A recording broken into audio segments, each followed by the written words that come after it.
سوال نمبر 3 کی جانب بڑھتے ہیں۔ سوال نمبر 3 کا متن کچھ یوں ہے، ہم سے پوچھا گیا ہے کہ درج ذیل عبارات کا مفہوم بیان کیجئے۔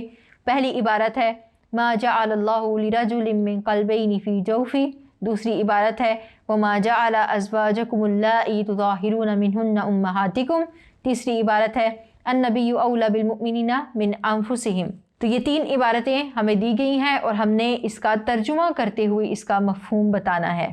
تو بڑھتے ہیں پہلی آیت کی طرف۔ تو یہ آیت ہے ہمارے پاس ما جعل اللہ لرجل من قلبین فی جوفہ۔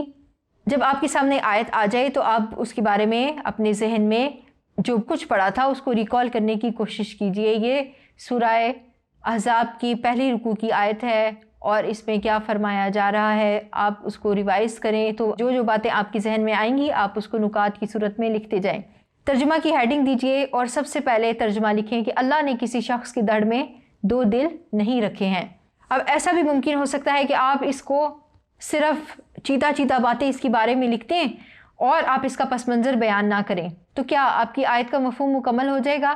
نہیں ہوگا۔ قرآن مجید کی کچھ آیات ایسی ہیں کہ جن کو ان کا مفہوم بتا دینے سے مفہوم واضح ہو جاتا ہے، لیکن بعض آیات ایسی ہوتی ہیں کہ جب تک پس منظر کا ذکر نہ کیا جائے، سیاق و سباق کا حوالہ نہ دیا جائے تو اس آیت کا مفہوم مکمل نہیں ہوتا۔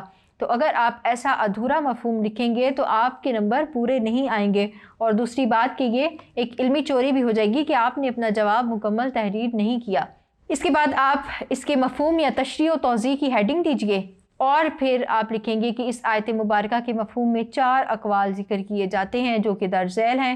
پہلا مفہوم آپ لکھیں گے کہ اس کا تعلق پچھلی آیات کے ساتھ ہے، اور پھر آپ اس کی تھوڑی سی وضاحت کر دیجئے، یعنی کافر اور منافق جو آپ صلی اللہ علیہ وسلم کو تجاویز دے رہے ہیں کہ آپ صلی اللہ علیہ وسلم اللہ کا حکم بھی مانیں اور کفار و منافقین کی مطالبات بھی، تو ایسا ممکن نہیں کہ انسان کا ایک دل اللہ تعالیٰ کا ہو اور دوسرا دل کسی اور کا۔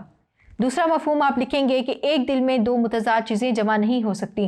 آپ ان نکات کو ہیڈنگز بنا دیجئے کہ جو 4 اقوال آپ نے پیش کرنے ہیں ان 4 اقوال کو ہیڈنگ بنا دیں اور پھر اس کے بعد تھوڑا سا اس کو ایلیبوریٹ کر دیں۔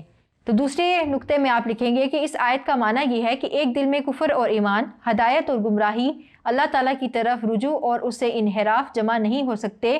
اسی طرح ایک شخص بیک وقت مومن اور کافر نہیں ہو سکتا۔ مشرکین مکہ میں سے ایک شخص جمیل بن معمر فہر تھا جو بڑا ہوشیار، مکار اور نہایت تیز ترار تھا۔ اس کا دعویٰ تھا کہ میرے تو 2 دل ہیں جن سے میں سوچتا سمجھتا ہوں، جبکہ محمد صلی اللہ علیہ وسلم کا ایک ہی دل ہے۔ یہ آیت اس کی رد میں نازل ہوئی، تو ایک مفہوم اس کا یہ بھی بیان کیا جاتا ہے۔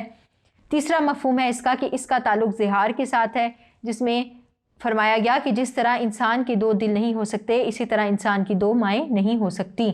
اگلا مفہوم ہے کہ اس کا تعلق متبنہ یعنی لے پالک بیٹے کے ساتھ ہے، تو اس سے مراد یہ ہوا کہ جس طرح انسان کے 2 دل نہیں ہو سکتے اسی طرح اس کے 2 قسم کے بیٹے نہیں ہو سکتے کہ ایک اس کی اپنی صلب سے پیدا ہوا ہو اور دوسرا زبانی کلامی بیٹا بنا لیا جائے۔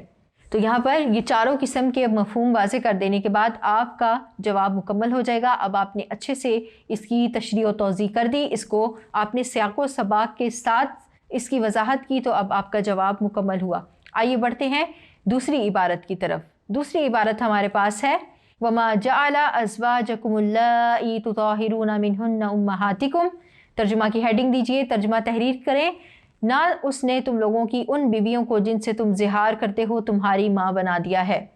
آپ اس کا تشریح و توضیح کی ہیڈنگ دیں گے اور آپ لکھیں گے کہ اس آیت مبارکہ میں زہار کے متعلق حکم بیان کیا گیا ہے، اور آپ اب اس میں زہار کی وضاحت کر دیں کہ زہار تھا کیا۔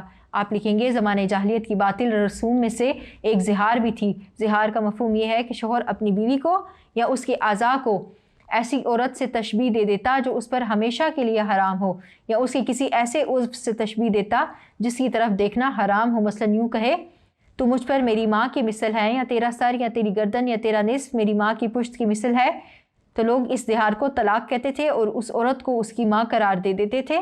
لہٰذا ان کے رد میں یہ آیت نازل ہوئی اور فرمایا گیا کہ جن بیویوں کو تم نے ماں جیسی کہہ دیا ہے تو اس سے وہ تمہاری حقیقی مائیں نہیں بن گئیں۔ جس طرح آدمی کے سینے میں 2 دل نہیں ہو سکتے اسی طرح اس کی 2 مائیں نہیں ہو سکتی۔ سورہ المجادلہ میں بھی اس واقعے کی تفصیل بیان ہوئی اور اس کا کفارہ بیان کیا گیا۔ اس طرح آپ اس آیت کا مفہوم ذکر کر دینے سے، زہار کی وضاحت کر دینے سے آپ کا یہ جواب مکمل ہو جائے گا، تشریح و توضیح کی وضاحت ہو جائے گی۔ تیسری عبارت کی طرف بڑھتے ہیں جو کہ ہے